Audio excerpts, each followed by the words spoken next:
सभी का IAS point के यूट्यूब चैनल में। हमारा नाम सोनाली है। देखिए, यूपीएससी की परीक्षाओं में अक्सर वर्ड संबंधी प्रश्न पूछे जाते हैं, आप सभी चीज़ जानते हैं। हमारा जो सेक्शन रहता है वो आपका इंपॉर्टेंट प्रश्न का रहता है, जिसमें हम डेली 10 क्वेश्चन सॉल्व करते हैं और उस प्रश्न जितने भी आपके जो इंपॉर्टेंट फैक्ट बन सकते हैं वह भी हम क्लियर करते हैं। चलिए बिना टाइम वेस्ट के शुरुआत करते हैं हमारे आज के प्रश्नों की। और इसके साथ साथ अगर किसी प्रश्न का उत्तर आपको पता है तो वो आप हमें कमेंट सेक्शन में ज़रूर बताइए। तो देखेंगे हमारा आज के पहले प्रश्न की ओर। प्रश्न नंबर पहला कहता है कि अंतर्राष्ट्रीय और गठबंधन के बारे में सही कथन चुने। ऑप्शन आपके पास यह 121 देशों का गठबंधन है। ऑप्शन नंबर दूसरा है आपके पास यूरोपीय निवेश बैंक और एशियाई बैंक, ठीक है, के रूप में इसको क्या किया गया है, क्रेडिट भागीदार है।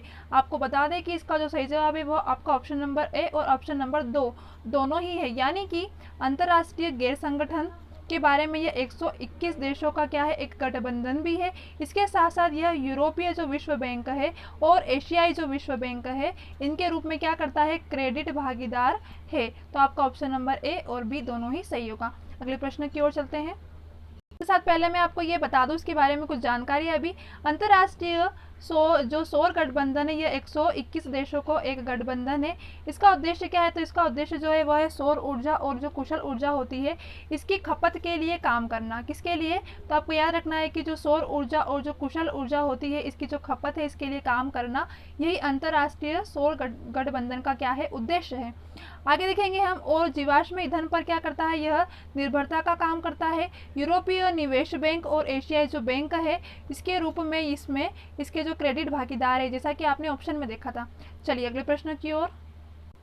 अगला प्रश्न है आपके पास कि कार्बन वॉच क्या है, ठीक है। ऑप्शन देखेंगे हम कि वो वॉच जिसमें कार्बन डायल हो। ऑप्शन नंबर दूसरा है आपके पास वो वॉच जो कार्बन सामग्री के बारे में सूचित करता है।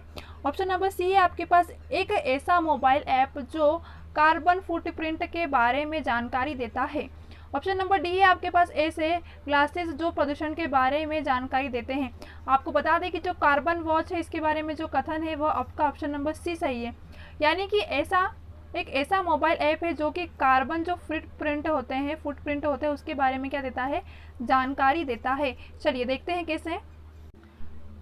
कार्बन वॉच एक मोबाइल एप्लीकेशन है जिसका उपयोग किसी भी व्यक्ति द्वारा जो उत्पन्न कार्बन जो फुटप्रिंट होते हैं उसका आंकलन करने के लिए किया जाता है। क्या है यह, तो एक मोबाइल एप्लीकेशन है। पे क्या है, तो कार्बन वॉच, ठीक है, जिसका उपयोग क्यों किया जाता है, तो जिसका उपयोग किसी भी व्यक्ति द्वारा उत्पन्न कार्बन जो फुटप्रिंट होते हैं इसका आंकलन करने के लिए किया जाता है। क्लियर है। चलिए अगले प्रश्न की ओर चलते हैं। अगले प्रश्न की ओर देखेंगे। कार्बन वॉच के बारे में कौन सा कथन सही है। ऑप्शन आपके पास आवेदन केवल चंडीगढ़ में रहने वाले लोगों द्वारा अपने मोबाइल फ़ोन से प्राप्त किया जा सकता है। ऑप्शन नंबर दूसरा है आपके पास ऐप आप जो उपयोग करता है उनको हर महीने बिजली की खपत के बारे में विवरण भरने के लिए कहा जाता है, ठीक है। अब आपको बता दें कार्बन वॉच के बारे में, तो इसका जो सही जवाब है वह आपका ऑप्शन नंबर बी सही होगा, यानी कि यह एक ऐप है जो कि उपयोगकर्ताओं को हर महीने बिजली की जो खपत होती है उसके बारे में विवरण भरने के लिए भी कहा जाता है, ठीक है। अब देखिए कैसे। कार्बन वॉच की ऊर्जा श्रेणी में खपत की गई बिजली इकाइयों के बारे में मासिक विवरण, मासिक जो बिल जनरेट किया जाता है और सौर ऊर्जा के उपयोग को भी सुसज्जित करना होगा। आवेदक चंडीगढ़ के लोगों के लिए शुरू किया गया था, लेकिन ऑप्शन नंबर में क्या कहा गया है, पहले में कि सिर्फ चंडीगढ़ में ही, परंतु ऐसा नहीं है। यह चंडीगढ़ में शुरू किया गया था, लेकिन अब किसी भी शहर से किसी के द्वारा भी क्या इसे एक्सेस किया जा सकता है। तो आपका ऑप्शन नंबर बी सही होगा। अगले प्रश्न की ओर चलते हैं। अगला प्रश्न है आपका कि निम्नलिखित में से टिपरालैंड के बारे में कथन चुने। ऑप्शन है आपके पास टिपरालैंड त्रिपुरा जनजातीय क्षेत्रों के भीतर एक राज्य है। यह IPFI जो कि राजनीतिक दल की मांग करता है, ठीक है। आपको बता दें कि इसका जो सही जवाब है वह क्या होगा, पहला और दूसरा दोनों ही सही होगा। अब देखो, जो टिपरालैंड है यह त्रिपुरा की जनजाति तो है जो कि क्षेत्रों में एक राज्य भी है, इसके साथ साथ यह क्या एक राजनीतिक दल की मांग भी है। आइए देखेंगे इसके बारे में। कह रहा है कि टिपरालैंड का गठन जो कि त्रिपुरा जनजाति क्षेत्रों के भीतर एक राज्य है, जैसा कि आपको ऑप्शन में मिल गया था, एक जो कि राजनीतिक एजेंडा है, यह भारतीय संविधान के अनुच्छेद 2 और अनुच्छेद 3 के तहत गठित किया जाना है और इसकी मांग एक राजनीतिक दल स्वदेशी पीपुल्स फ्रंट ऑफ त्रिपुरा द्वारा की गई है। किसके द्वारा की गई है? तो आपको याद रखना है कि राजनीतिक दल स्वदेशी पीपुल्स फ्रंट ऑफ त्रिपुरा के द्वारा क्या की गई है इसे, तो इसका गठन किया गया है, जो किसकी मांग की गई है, किसके द्वारा की गई है, तो राजनीतिक दल स्वदेशी पीपुल्स फ्रंट त्रिपुरा कौन से अनुच्छेद में है, तो यह 2 और 3 के तहत क्या है, गठित किया जाना है। कहाँ पर? तो यह जो टिपरा लैंड है यह त्रिपुरा जनजाति क्षेत्र के भीतर क्या है, एक राज्य है। चलिए अगले प्रश्न की ओर चलते हैं। अगला प्रश्न है कि 8 डिग्री चैनल अलग करता है। ऑप्शन आपके पास मिनिकॉय और मालदीव को, मिनिकॉय और लक्षद्वीप को, अंडमान और निकोबार को। ठीक है, ऑप्शन नंबर आपका जो सही होगा वह क्या होगा, तो वह होगा आपका ऑप्शन नंबर ए, यानी कि जो 8 डिग्री चैनल है यह मिनिकॉय और मालदीव को क्या करता है, अलग करता है। देख लेंगे हम 8 डिग्री चैनल मिनिकॉय और मालदीव को जो द्वीप है इनको क्या करता है, अलग करता है। भारत और श्रीलंका को पल्क स्टेट से अलग किया गया है। ठीक है, भारत और श्रीलंका को किससे किया गया है, तो भारत और जो श्रीलंका है इसको पल्क स्टेट से क्या किया गया है, अलग किया गया है। बाकी मिनिकॉय और मालदीव को 8 डिग्री चैनल क्या करता है, अलग करता है। अगले प्रश्न की ओर चलते हैं। अगला प्रश्न है आपका कि नजदीकी भूस्खलन से गुजरने वाले एक व्यापारक खुला जो जल मार्ग है वह क्या कहलाता है, तो इसका जो सही जवाब है वह होगा आपका ऑप्शन नंबर बी, यानी कि चैनल कहलाता है जो कि नज़दीकी जो भूस्खलन होता है इसे गुजरने वाला जो एक व्यापक, ठीक है, व्यापक जो खुला जल मार्ग होता है वह चैनल कहलाता है। देखेंगे डिटेल में हम थोड़ा, तो एक चैनल एक व्यापक खुला जल निकाय है। क्या है यह एक, तो यह एक व्यापक खुला जल निकाय है जो 2 लैंडमास के बीच एक दूसरे से करीब होता है। ठीक है, जो कि 2 लैंडमास होते हैं इनके बीच क्या करता है, एक दूसरे के करीब होता है। तो आपका ऑप्शन नंबर बी सही होगा, यानी कि चैनल। अगले प्रश्न की ओर चलते हैं। अगला प्रश्न है आपका कि 10 डिग्री चैनल के बारे में सही कथन चुनें। ऑप्शन है आपके पास, यह भूमध्य रेखा के उत्तर में जो अक्षांश होते हैं उसकी 10 डिग्री रेखा पर स्थित है जो इसे नाम देता है। तो ऑप्शन नंबर दूसरा है आपके पास, यह भारत और म्यांमार को अलग करता है।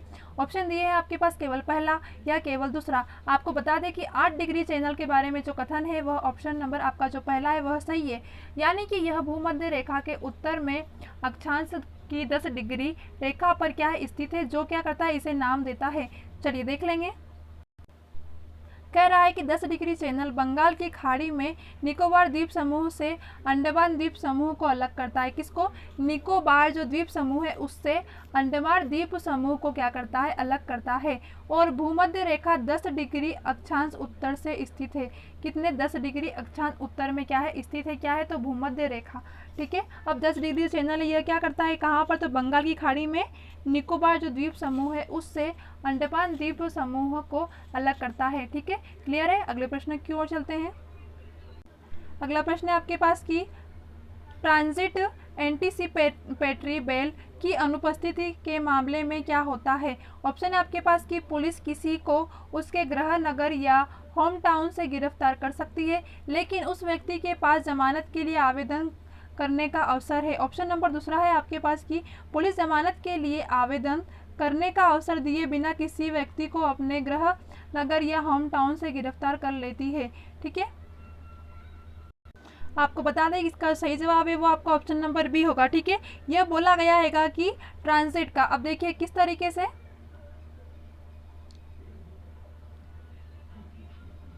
तो देखिए कि ट्रांजिट एंटीसिपेटरी बेल के अभाव में किसी अन्य राज्य की जो पुलिस है वह किसी भी व्यक्ति को अपने होम टाउन से आवेदन अवसर का जो विधा मतलब आवेदन करने के अवसर दिए बिना क्या कर सकती है, गिरफ्तार कर सकती है।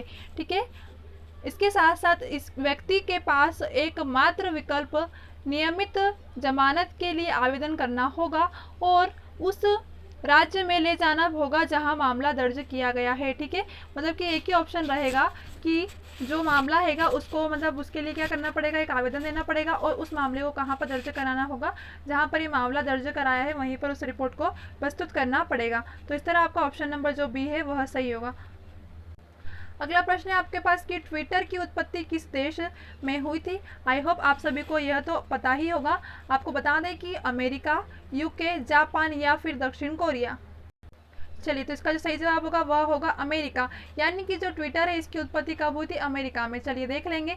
ट्विटर संयुक्त राज्य अमेरिका में स्थित एक क्या है, माइक्रो ब्लॉगिंग साइट है। ठीक है, माइक्रो ब्लॉगिंग साइट है कौन, ट्विटर, जो कि संयुक्त राज्य अमेरिका में स्थित है। चलिए, अगला प्रश्न है आपके पास कि निम्नलिखित में से टर्टल्स के बारे में सही कथन चुने।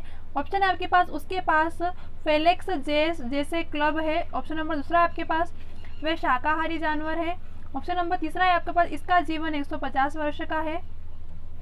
ऑप्शन नंबर डी आपके पास 700 किलोग्राम तक वजन वाला कछुआ से बड़े हैं। ठीक है, अब आपको इसका जो आंसर है वो आपको कमेंट सेक्शन में देना है। ठीक है, यह आपके लिए वर्क रहेगा। इसका जो प्रश्न है, अगर आप इसके बारे में जो भी चीज़ जानते हैं वो आप हमें कमेंट सेक्शन में ज़रूर बताइए। चलिए, मिलते हैं हमारी अगली क्लास में, तब तक के लिए आप सभी को बेस्ट ऑफ लक।